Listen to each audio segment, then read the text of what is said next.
j'ai les miennes. Maintenant, lorsque je lui rends visite, nous prenons même parfois du plaisir à nous voir.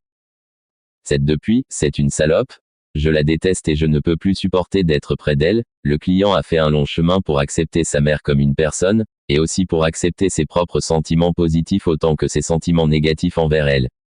Après une année de thérapie, il disait qu'il pouvait entendre ses remarques désobligeantes comme étant l'opinion qu'elle exprimait quand elle était blessée ou en colère, sans se sentir dévalorisée ou sans les prendre pour preuve qu'elle ne l'aimait pas ou qu'elle lui voulait du mal. Lorsqu'il a été capable d'accepter ses sentiments, positifs ou négatifs, de la même façon que le thérapeute les avait acceptés, il a pu aussi accepter sa mère comme une personne, imparfaite comme ils l'étaient tous les deux, et faire l'expérience de sentiments chaleureux envers elle. La qualité de la relation client-thérapeute. 8. Il est important ici de revenir sur le cas hypothétique cité précédemment et aux commentaires donnés ensuite par Roger. 9. Il est évident que ce processus n'arrive pas par hasard. Il est facilité par les conditions spéciales de la relation thérapeutique, à savoir la complète liberté d'explorer chaque partie du champ perceptuel et la complète liberté que permet l'absence de menace envers le self qu'offre le thérapeute, centré sur la personne en particulier. 10. Ces deux clients étaient en interaction avec le thérapeute de façon verbale et non verbale, pendant que le thérapeute communiquait au client son acceptation complète du client tel qu'il était à ce moment-là. Quelquefois, dans l'expérience de tout thérapeute, la communication verbale est très faible, voire inexistante, et se pose la question, est-il possible alors de communiquer au client le ressenti d'une acceptation sans condition?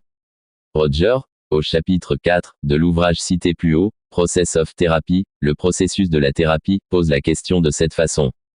11. Qu'allons-nous regarder comme essentiel pour la psychothérapie si le succès arrive alors qu'on s'occupe d'un enfant avec qui il n'y a eu aucun insight? 5. Verbaliser. Peu d'expression d'attitude concernant le self, aucune expression d'une expérience de déni de soi.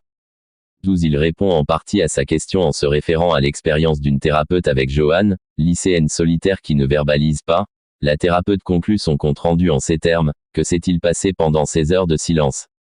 Ma confiance en la capacité du client a été sévèrement testée. Je suis heureux qu'elle n'ait pas vacillé.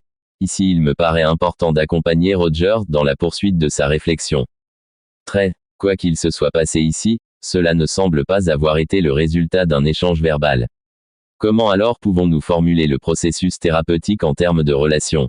Une des hypothèses indique que le client passe de l'experiencing 6 de lui-même en tant que personne sans valeur, inacceptable et non aimable à la réalisation qu'il est accepté, respecté et aimé dans cette relation limitée avec le thérapeute.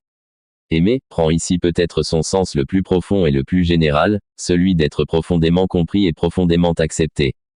En partant de cette hypothèse, nous pourrions spéculer sur le cas de Joanne. Sentant qu'elle est une personne qui ne mérite pas d'avoir d'amis, en partie parce qu'elle est si timide et non communicative, elle entre en relation avec sa thérapeute. Là, elle trouve l'acceptation, ou l'amour, si vous voulez, aussi évidente dans les moments de silence et de timidité que dans les moments où elle peut parler. Elle découvre qu'elle peut être une personne silencieuse et tout de même aimée, qu'elle peut être elle-même, timide, et être acceptée malgré tout.